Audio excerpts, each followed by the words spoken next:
eyakikola kino yabonerezebwa. Naliko mu lukiiko lw'abannamateeka wiiki 2 emabega Uganda Law Society, Honorable Mao n'atugamba nti afande Sabit Muzeeyi yakyusibwa lwa nsonga eyo kubanga yabonerezebwa mu ngeri bw'ekyo. Kati ate kino ominisita teyakyogedde. Obwenkanya bwandibaddewo nti ne komande yakikola kino yavunaanyiddwa. Bwe kituuka ku emmotoka gy'oyogeddeko 17 minisita ekirungi kyeyagambye nti teriiyo kubanga kiwandiiko kyagamba pick-up ya poliisi ya bbulu eriko enamba 17. Naye kaakati yo gavumenti mu myaka 3 ekyanoonyereza yagambye still verifying naye nga teyagambye nti tebangayo kubanga nze sirowooza nti ebyo pick-up eziwera 10 eziriko namba 17 kyandibadde kyangu okugamba nti teriiyo. Kaakati yo naye ate bwe tutuuka ku bano abawambibwa egamba nga temulaba namba zaabwe neyo myaka bo balowooza nti bannayuganda basiru obwenkanidde awo. Balowooza nti bannayuganda bagenda basiruwaza babe nga tebamanyi bigenda mu maaso mu ggwanga Uganda. Bannayuganda bagamba ekintu kimu nti ffe twagala bantu baffe. Ekisooka bannayuganda bo n'okunoonyereza baba bakukola dda era nga balinawo obujulizi obwabwe nti n'emmotoka ezaakola ebikolobero bo bazimanyi kyewuunyisa. Naye ate nga poliisi gye batugamba ekola okunoonyereza ku nsonga ezo. Poliisi eriwo okukuuma munnayuganda n'ebintu bye ng'ate yo munnaye ate yeetaaga okujjukiza. Obujulizi ng'ebusaba bannayuganda. Kati weebuuza nti omuntu wa bulijjo wabeeredde n'obujulizi obusobola okulumika gavumenti. Ate ggwe gavumenti olw'okola mulimu ki munnayuganda okyamugasa ddi? Kubanga bw'oŋŋamba nti nnonoonya abantu abaabuzibwawo naye ate tolina ID zaabwe era mu register ze batugamba mu register yes mu register z'eggwanga tebaliimu kyokka nga famire zaabwe zo zibamanyi zaleeta national IDs zaabwe nga zeemulugunya nti abantu babo bannayuganda abajjudde. Gwe n'otugamba nti tobamanyi kiba kyakwennyamira. Kakati ensonga ezo Mwai Museveni azikola kagenderera okubuzaabuza bannayuganda obbalaga nti bo bye boogera batabimanyi. Ate nga munnayuganda akugambye nti ayogera ekintu n'obujulizi tayogera bwogezi kyatalinako omutwe n'amagulu. Mwai Museveni agezaako kulwana kwejja mu kintu kino naye kyannaku nti ate ne baministers be basindika okumudifendinga bamuyiwayo buyiyi kubanga twalabe bwe yasindise minisita David Muhoozi yamuyiyeyo buyiyi nti ensonga bannayuganda ze bamubuuza si ze yaze okwogerako. Yazzemu kwogera ku bayeekolera bagenda mu ggwanga erya Kenya naye ng'ate mu bannayuganda kacyanga batandika kubanja nti free our people. Teboogerangako nti free yeekolera, teboogerangako nti free ayitawa, wabula bagamba kimu John Bosco Kibalama, John Damulira ne bannaabwe abakola omuwendo gw'abantu 18 awamu n'abo abali mu makomera nga bo tumanyi nti baleetebwa mu makooti naye tebalina musango gubavunaanibwa. Bagamba nti nabo mubate baddizibwe eddembe lyabwe kubanga tebalina musango gwe baakola. Omusango mwe gumubavunaanira gwa kwagala nsi yaabwe. Kati be bantu ba Mwai Museveni baleeta okumudifendinga bamuyiwayo buyiyi. Bino byonna bye tugamba nti nno bayinza okuba bamu badduka omu yakootiza n'okootingawo nzima nagamba twali tumunoonya n'afuluma n'amala n'ayingira. Kati muba mwali mumunoonya yafuluma atya era yayingira atya? Omuntu gwe munoonya nga kimanyi nti mumunoonya bwe baba nga baafuluma bye bagamba ebyo nti bayinza okuba balina gye baasaba kubanga eriyo ekintu ekyakyaga bayinza okuba balina gye baasaba obuddamu era obuvunaanyizibwa buli gavumenti ogamba nti nno ono gwe bagamba nti abuze ali Canada uno twalabye ne kiyasaba. Bino ebyogamba mbuno bwasooka ne mutuwa ennamba nkyamu basooka ne batuwa nyingi ekyo kyali bakyogedde nnyo naye ekyo si nsonga kubanga twalabako pulezidenti nga okulonda kwakaggwa n'asoma lisiti y'abantu twalina mu baklasi bwe tunoonya n'asoma lisiti y'abantu n'abasoma. Minisita Internal Affairs ebiseera ebigino Gigi Odongo n'ateeka lisiti mu Parliament era nayo yaliko abantu abasoma 50 abaali mu makomera ag'enjawulo ng'ate pulezidenti be yasoma tebali ku lisiti ya Minisita Internal Affairs. So ne gavumenti ewadde gundi oluusi gundi ezikola ki ezitakwatagana naye ekyagamba nti basooka ne bagamba 5 kati batugamba 10 eyo si nsonga ne balade muntu omu nga yabuze. Gavumenti erina obuvunaanyizibwa okuwembalirira nti annual yali yeewamba tukizudde kati wuuno tumugjeyo gy'abadde yeekwesa. Okay. Kale katugende wa Captain Francis Babu tukyayongera kutunuulira ekifaananyi ekigazi ekyawamu gwe mu ndaba ye y'ebintu report eno kuya kyabadde mu Parliament nze ng'okijja oluvannyuma ngende wa Ssenyonyi Parliament Ssenyonyi katuje mukadde wafajja kujja oluvannyuma kubanga kimanyi temunabagikubaganyako birowoozo mu butongole ng'aboludda oluvuganya naye wagisomye era ebirimu obimanyi kati bino otuwandabayo gwe nga Ssenyonyi. Okusookera ddala kikulu nnyo ensonga eno eya human rights violations okutyoboola eddembe ly'abantu kankiwe blanket bwetyo kuba okutyoboola eddembe ly'abantu kwa ngeri nnyingi. Abamu battibwa mu ngeri etategeerekeka, abalala babuzibwawo, abalala bali makomera myaka 3 myaka 4. Waliwo omuwala bamuyita Olivia Lutaya yakamala emyaka kati kiringa 3 mukomera, omusango gwe tegutandikanga, bakyanoonya bujulizi. 3 years later kikyamu. Ate no Olivia kati ye wa mukisa nti tumanyi gyali tumukyalira. Imagine ndi mugamba nti wa mukisa kubanga ye wakiri family kali kubana bali mu court martial. Yes, ni misango gyabwe tegitandikanga, bakyanoonya bujulizi. Council George ajja kugamba buli bagendayo state prosecution bakyanoonya bujulizi for 3 years. Naye ngambye nti ono ye wa mukisa kubanga family wakiri emanyi gyali tumanyi gyali tutera tugende tumukyalirako bajja mu court ne tubalaba. Ne kati waliwo abalanga tumanyi mayitire gaabwe. Ensonga eno tuyino gijja mu politics. Nawulidde minister ekimu kye yagambye nti kakati ab'opposition ensonga eno bagikozesa okwongera ebyobufuzi byabwe. Nengamba kale bw'oba ogamba nti tukifunyeemu, you can imagine mbu tukifunyeemu abantu nno bakomyewo ate tunaaba nakyo ekyokwogera paka kakati mwabawamba mwagala tusirike bwe twogera nti abo just they are politicizing the matter. Obakomyewo nno to their families. Why I'm saying this, nabadde njogerako ne bannange aba NRM, abaka aba NRM ne bagamba nti ensonga eno muleke gitunuuliranga nti abo ba NUP ba opposition it's okay babawambe kubanga munange naawe kiyinza okutuukako.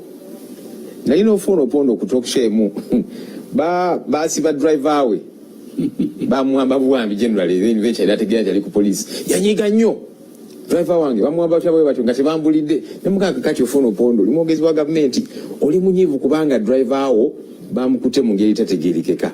Your driver kati imagine bana babanja abaana baabwe baba baabwe batata baabwe, how do you think they feel? Ono just driver tomwina ku kakwate sigo wa mwana omulimu government ya muhiringa ne mukuwa naye olaba kikunyiziza nnyo kakati ate abo nga ono wa Luganda lwe. Mbabazi yetaba mu actually yakikulembera Public Order Management Act na yawukana ne government yali agenda Mbale omugezi Andrew Felix Kawesi namukaba n'enjogera yaffe biki totola ddembe lyange ndi munnabyabufuzi nina eddembe agamba teekagwe walikoze nga kakati mu time eyo kyeyali yetaaze okumutaasa tekiriiwo. General Kale Kayihura yalemera nnyo ku nsonga eno ya 48-hour rule nti abantu bano tubeere nabo paka nga tukyanoonya obujulizi era nga basiba abaana mu mapoliisi eyo 3 months 6 months nga bali mu poliisi. Agamba nti tulina okubatereka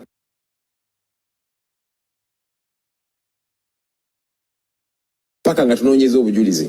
Bamukwata Kayihura n'amala a couple of days, of course more than the 48 hours nga bali mu court mu general court martial wali nga lawyer we Counsel Eli Karuhanga agamba omulamuzi client wange bamusibye kumale ennaku 2 nga amateeka bwe gagamba tumute naki nengamba kale omusajja ono ya contributing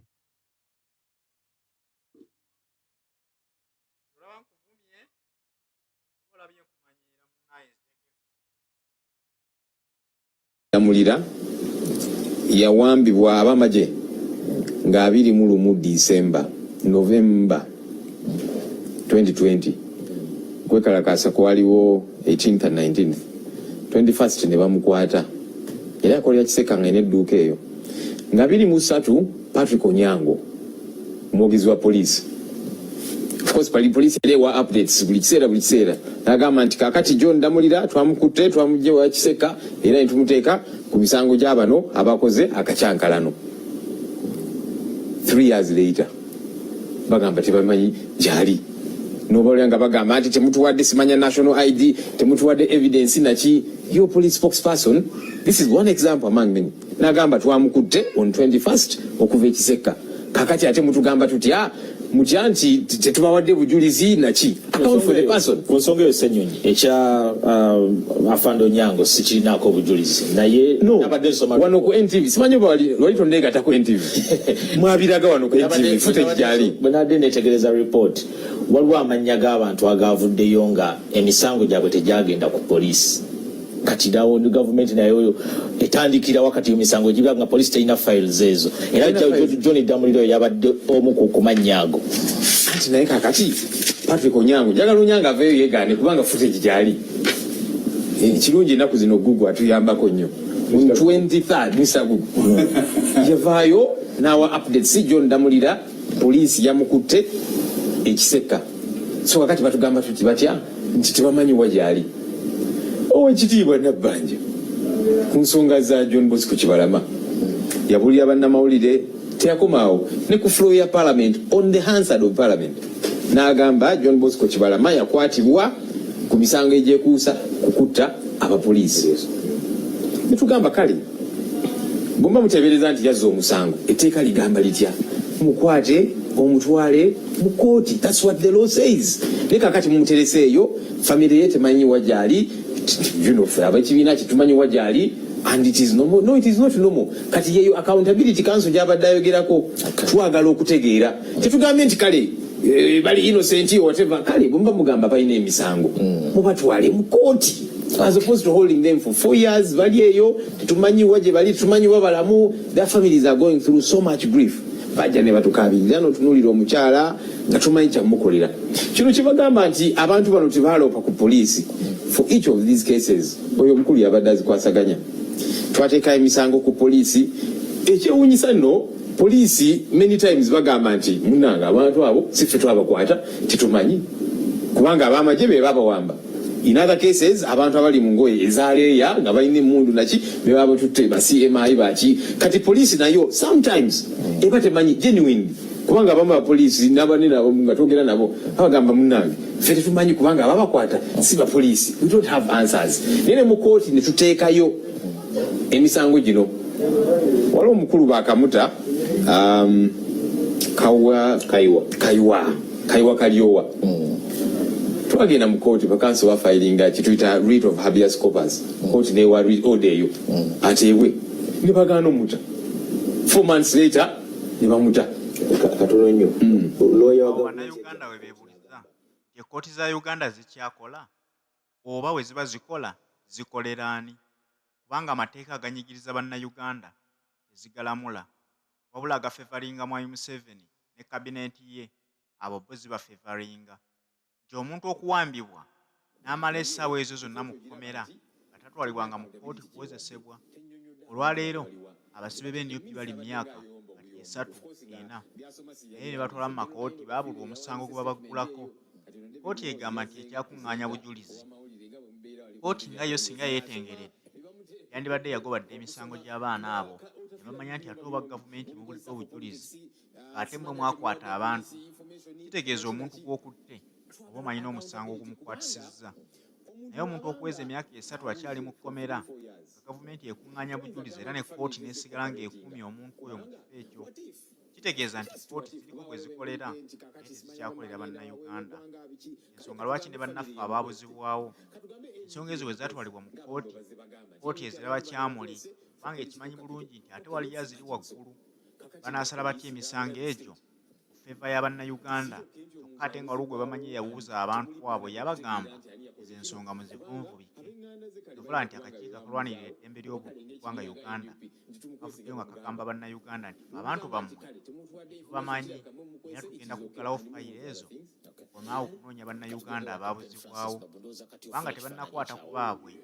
Singa babadde nti ku bantu abaabuzibwawo kuliko ab'omu famire yaabwe ate bandibadde bakola ekisoboka kyonna okulaba banoonya bannayuganda ababuziddwawo.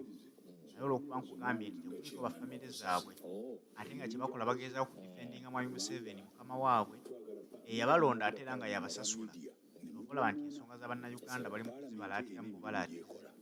Bannakibiina ki National Unity Platform bwe bavaayo ne balwanirira eddembe ly'abannayuganda ababuzibwawo bagamba nti ebyo muli mu byabufuzi kyokka ate nga ebyobufuzi ebyo byonna bibizingiramu lwa nsonga naawe awamba abantu bawamba ku nsonga za byabufuzi.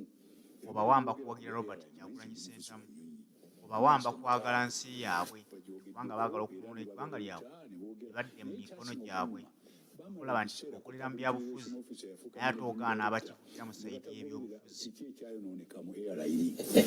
Sebo airline eyo bakyali omukulu oli twagala muyita akyatuwe ku expertise ye batulemesa kakati like njagala kumwebaza ate ne CAA Civil Aviation Authority regulator wa aviation mu Uganda ebintu ebibiri ebyo nabisanyukira naye kye kyasinga okunnuma singa omukulu ono yagendako nayingirako wansi n'abuuza n'enju zino baazigula batya twatuuka naye njagala kumwebaza yakola bulungi. Kakati mukama wange ensonga eno gye mwogedde nze nasomye report nengende wakahinde otafiiri eno report yawandiikibwa General Muhoozi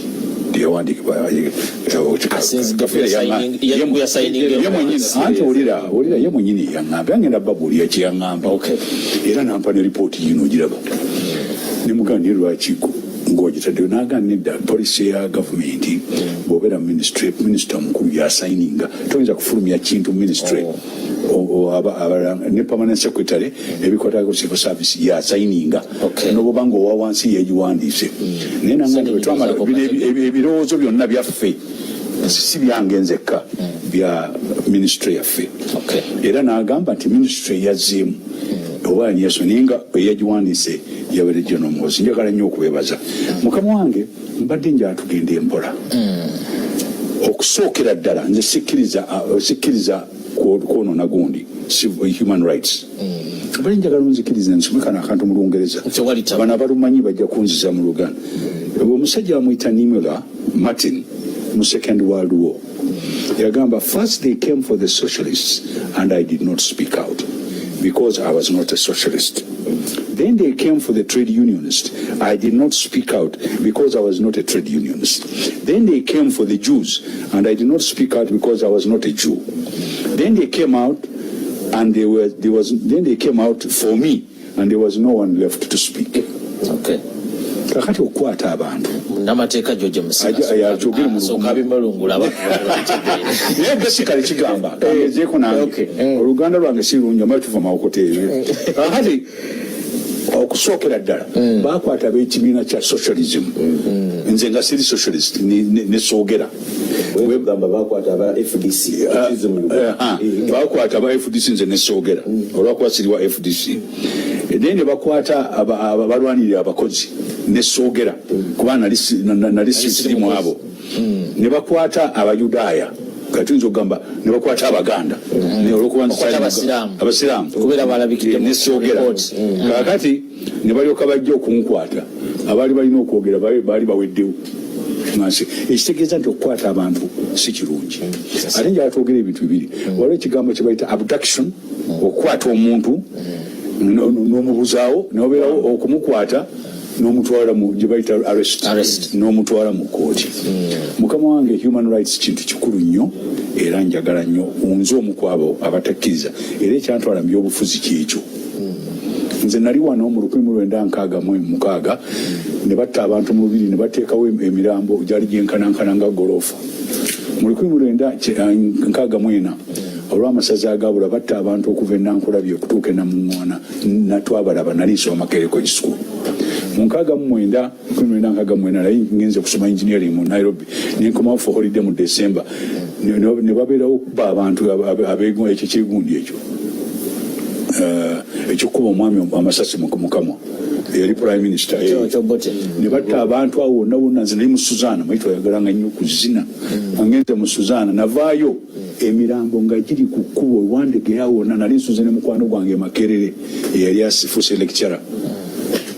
Kakati mukama ogambe ekyokutta abantu nze saagala bya human rights ekyanyingiza mu byobufuzi njagala ensi yaffe etereere tulifena sebo. Kakati abantu abagula ebyobufuzi babanga ebyogerwa bituufu saagala naye natunuulidde ripooti eno kubanga nabadde ndi interested.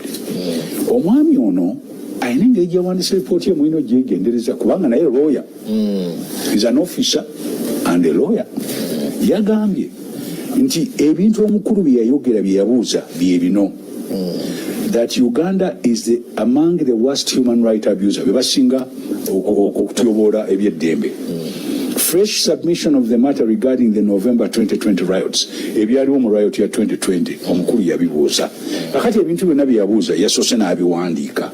N'alyoka aga nti kanziremu buli kimu nga bwe yakibuuzizza. Oba kituufu naye yazzeemu. N'agamba statement Uganda is among the worst human. Bo ne bagamba nedda. Waliwo human right abuse naye nga siffe tusinga okubeera ababi mu nsi yonna. Yakizeemu. N'addamu ani njagala kusoma report nga bwe yazze. N'alyoka addamu n'agamba riot ya 2020 bagireeta mu parliament eyaggwa nti bagireeta bagyogerako sigamba tebagyogerangako akati omukulu ndooza wayogeredde bino ebyokusasula abantu akati ekyo nakyo ekyo tekyalimu mu bibuuzo ekyokusasula abantu tekyalimu mu bibuuzo naye kyali kukwemulugunya abantu nzija kati nze njogera ebyewandise mu lipoota omusajja ono kyenjagala okubagamba nze bwe nasomye ripoota nalabye nti omusajja yagiwandise olungereza alumanyi ekyokubiri ebintu bye yabisengese oba bituufu oba si bituufu yakoze eki yabisengese kakati njagala okubasaba bwe tuba twogera ebintu tuleme kujjabula tubijjeyo bulungi bw'obanga oyagala omuntu akuddemu kakati omukulu ono alina byayogedde nono byayogedde njagala bibeere ku bbalaza njagala babisengeke kyo tetwakifunye kabe kasinge nga kyekyabasabisizza obudde kuba babadde baganyako ebibuuzo kwolwo kakati ono ye yakoze lipooti ye bagambye twagala otuddemu bino ebintu yabizzeemu oba bituufu oba si bituufu kakati njagala palamenti wano wembakwatiramu bano njagala tutandike ebintu okubireeta ffenna bitumatize nga bino LP byeyawandiika kakati tuwandiike sente ze mwawa abantu mwazisazewo mutya kooti bulijjo yesalawo oba wabeerawo akakiiko kakati oyogedde bino naye bwe emmotoka ezikwata abantu ezibeera na nnamba bakijjeyo oba waliwo nekibasobola okulaga kakati bino waliwo wano weyayogedde ebintu tulina okubyegendereza yagaa nti waliwo omuntu eyafa nga avudde ku mmotoka yaabwe n'agwa wansi senteza n'afa. I'm just giving you a very quick example. Njagala ekyo nakyo kiveeyo anti mu report y'abano egamba nti kati nze nkubuulira government yerina nti anti nkubuulira ono kye yakoze. This man is a lawyer. Please. Ebintu yabiwandiise bulungi njagala bano bwe babaddayo ebintu bwe babitereeze bwe banga waliwo kye beemulugunya babitereeze naye nga ripooti ekikulu kiri ekiimportant opposition yabuuza ebintu yabiteeka mu buwandiike oli yabizzeemu nga bwe bawandiikibwa oba obyagala oba tobyagala kati ku Mande olina okulaba ripooti eno okebere wasobezza omugaye naye wano tewasobezza kakati abantu bali abagamba nti baabula tulina story bbiri n'ennamba zize zikyuka ku luno ku bbalaza babijjeyo bulungi mbasaba kubanga twagala bano baddemu of course bannange nze waliwo abantu bagenda bagamba teriize talina police brutality teriiyo police brutality ne mu America gyeri ne Bungereza gyeri ne European Union gyeri ne mu China gyeri police brutality buli wantu ikola ki buli police ekozesa kakati omukulu bano kyebadde njagala boogeri babaga nti kino kyali bwe kiti kino kyali bwe kiti kino kyali bwe kiti ngabe baali bakwata abapoliisi abaatwala abantu ekitalya ne balaga nti bayisa bwe bati era nekivaayo ebyo byonna biveeyo so nze ndowooza era bannange njagala nze okubagamba namulabye ng'asoma report bwe mbanga mu describing ow'amagye eyasoma ate ng'abisoma mu ngeri ey'ekimpowooze awo nooviirayo n'oganda omusajja ono mulimu gwe yakoze eki yagukoze kkiriza obagaana kati nno kyenjagala bano ku bbalaza bakijjeyo bulungi nabo ate mukama wange ngenda kubakwatamu katono mulekeraawo kati omukulu bwe yafulawe nabadde ngenda kugigaana naye nensalawo katugende ku bbalaza no gamba twasazeewo ku bbalaza abantu bano tujja kwogera nawe tujja kubaddamu ate tubawe n'ekyo kyetulowooza ekyandibadde kireetebwa ng'omukulu ono bw'abadde agambye waliwo kino biveeyo naye bwe mubyogera ne bibeera nga byonna bikola biti bibula njagala kati bajje ekyo kyesente ono kyayogedde nkyera nkyagadde ennyunzi babawo sente bazipimirawa ekyo kimu ekyokubiri bano abantu ababula bo baga nti waliwo noono yabula babajjeyo bulungi tukitegeere kubanga kati waliwo ku social media bamanyi wano waliwo ati bano bagamba nti nenini namba balinga abamazaawo propaganda nini namba baziwaayo abenganda babawaayo anti kati gwe bwogamba ono agamba nti babagana okwogera nabo waliwo omu yagamba nti ffe tujja kwogera namu okujjawo nga nupu etukkiriza anti sinzira ku report kakati ekyo olina okukijjayo ekirala kyenjagala okwogera njakyogera bulungi nnyo waliwo bituulira ku social media nti bano abantu abamu babatwala abamu bali Canada abalala bali UAE abalala bali mu America balina okubijjayo nti si bituufu kuba biri mu social media ate propaganda wawana mu Uganda ayitiridde tulina omusajja ayogedde ekigambo kyenjagadde tulina okubeera ab'amazima ensi yaffe ali mu gavumenti n'ali wabweru wa gavumenti ffenna tulina okuvayo ne tubeera ki b'amazima amazima ge gajja otuyamba njagala ffenna tewali muntu ayagala kubonaabonya bannayuganda nze mukama wange ekyantwala mu byobufuzi twabonaabona nnyo wano nga tukyali bato omamuyinza okulowooza tetubeerangako bato omanyi ono bikyo byababonyaabonya osobola nkugambye twali baana bato nga tudduka tubuuka emundu nzikugambye ez'omulubiri nkugambye ekintu ekyamasaza agabula nkugambye ekya 69 nkugambye ekya 71 abantu babona wali otegedde lwaki abantu bateeka sente mu sokisi kyava ku ebyo nga bw'otambula n'otuuka ku road block nga bakuggyako sente zonna z'olina kati sente zewabeeranga nazo ezimu ng'oziteeka eno n'oziteeka eno baleme kuzitwala ffe twayitanga mu road blocks ng'osooka kutuuyana ebyo byonna twabiyitamu kyenjagala okugamba tetwagala biddewo ebyo ebibi tetwagala biddewo twagala abaana baffe abazzukulu baffe bafune emirembe mu nsi muno ate ekirala ekisingira ddala obukulu NRM bwe yatandika eyo yajjanga ezze kulwanirira ki ddembe kiba kya nnaku nnyo omuntu okuyimirira mu palamenti NRM mwe mutyoboola eddembe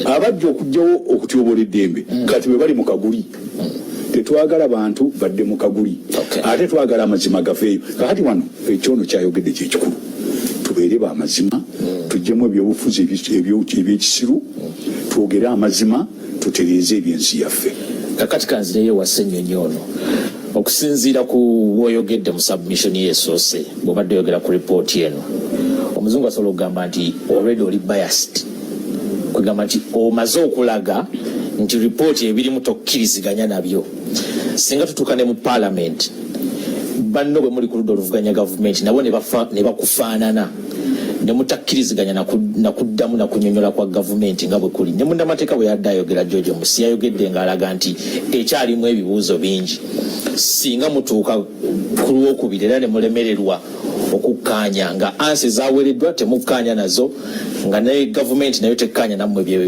bye mugiwa kiki kigenda okuddako actually wogamba nti report sigikkiriza oba ndi biased obuzibu nti report si report in the sense of okuwa embalirira abantu bano baliwa oba okuwa obweyamu kubanga kisoboka okugamba nti kale tetumanyi naye tuwa obweyamu tugenda kunoonyereza ku nsonga zino naye nekyo tekiriimu minisita yabadde adismissinga just anti kakati mubikozesa politics simanya temutuwadde nini namba simanya temukoze eki Captain Francis Babu alina kyayogedde nti kiba kya nnaku NRM eyajja ng'erwanirira ddembe ly'abantu ate nayo kakati tugisonzeemu olugalo nga tugamba nti kakati namwe mukola bye bimu obuzibu nze bwendaba yinza okuba omukyamu abantu nga Captain Babu abawa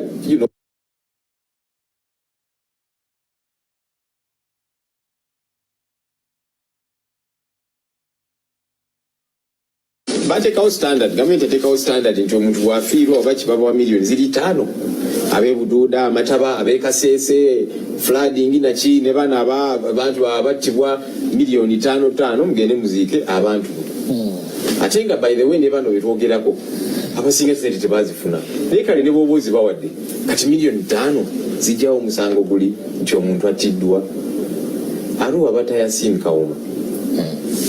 Museveni yali ku TV n'agamba nti Bakyagulanyi n'abalala bonna mu Arua baakubibwa bulungi. Obijjukira ssebo?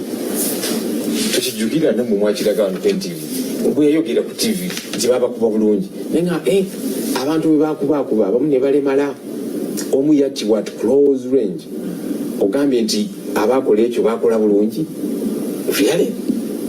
Omuntu muze ne mulumba ne musanga ku hoteli gyali mu mmotoka gyatudde ne mukuba amasasi. N'ogamba nti that was a good thing. Kakati twagala accountability ey'ensonga zino era nga abamutta twagala okulaba nga bateekebwa mu kaguli. Bw'ogamba nti waliwo ekya kakati tubawadde ekimmotoka eyo minisita yagambye nti tebamanyi akatambi kano ani yakakwata naki. Why is that important? Emmotoka mujeegaana ndisi yammwe kale katugambye nti akatambi ako mukavuddeko. Ebintu bino ebisinga bwe byabeera waliwo CCTV cameras. We invested a lot buwumbi na buwumbi mu CCTV cameras. Rita Nabukenya bwe yatomerwa emmotoka ya poliisi awo Nakawa Enanga yakuba press conference n'agamba nti ono omuwala si ffe twamutomedde, in fact ffe nga poliisi twajja kumuyamba kumutwala mu ddwaliro. Netugamba eky'omukisa omulungi abantu baaliwaawo kale oba toyagala kukkiriza abantu abaaliwaawo waggulu wennyini awo waliwo CCTV camera. Era Enanga n'agamba nti mu nnaku 2 tugenda kuta ebifaananyi birage nti poliisi si yakola kino, poliisi bajja just kujjawo omuntu ono kumutwala mu ddwaliro. Netugamba kale katulinde. Wayitawo ennaku zaali 3 Enanga n'akomawo ku TV n'agamba nti mu kaseera ako omuwala ono we yalinnyirwa CCTV cameras zaali zikyankalanye mu kaseera ako kennyini ne before zaali report ekintu ekyo yakizzeemu n'ekitangaaza bulungi. Era waliwo driver eyakwatibwa ku nsonga eyo ye Atikulu Nasaasira era n'asibibwa mu report. Kati ekyo bagambye saaba waliwo gavumenti yagamba talina misango. And that's the thing. So kakati muina CCTV cameras mwaze mwa investingamu muzirage Eggwanga. Frank Sendeza we yalinnyirwa emmotoka y'amagye awe Busega waliwo CCTV cameras. Kati bwe ogamba nti yagwa bibye kubanga minisita kyagamba anti ono just ya missing step n'agwa bibye. Kati semwagala kugireko obutambi obujulizi buno bugireko gavumenti etandike kuleeta butambi kwe yasinzidde ku si kitegera kye mwagala. Tugamba ejjewo olwekwaso kubanga bagamba nti emmotoka tebagimanyiiko yaliko abapoliisi n'abamagye abali bakuba amasasi. Bwera tunoonya ani yakwata akatambi kano wayiziti mujeegaana kale oba temwagala kugoberera akatambi ako ekibuga mwakiteekamu CCTV cameras mukozese ezo.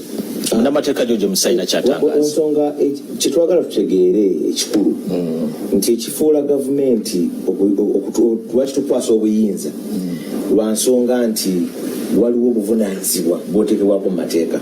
Bwe kituuka ku ddembe ly'obuntu obuvunaanyizibwa bwa mirundi 3 obubwa bassemateeka.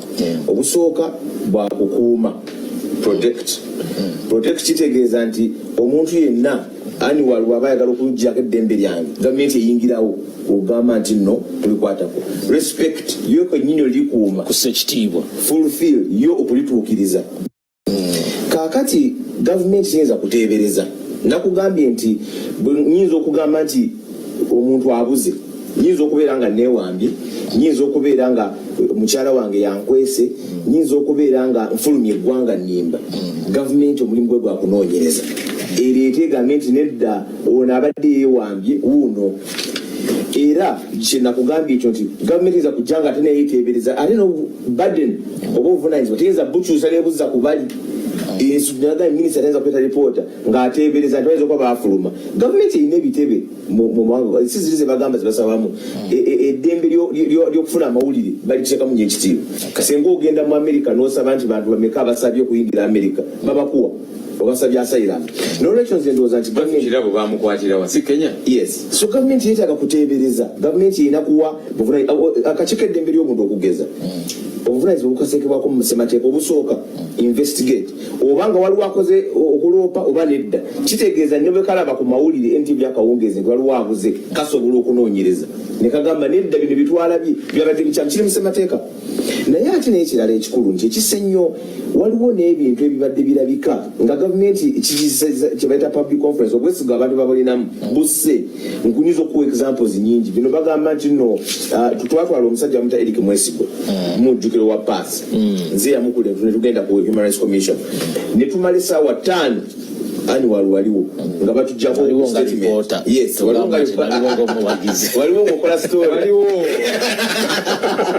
ngokola story nanyonyola bwe bamuwambira street nanyole bamusuula street era neŋŋamba omukyalo yali atujjako statement nti mugekokolage ne police zino zina street zayogedde ekirungi ziriko kamera mbafune ebifaananyi mutubuulire alipoota.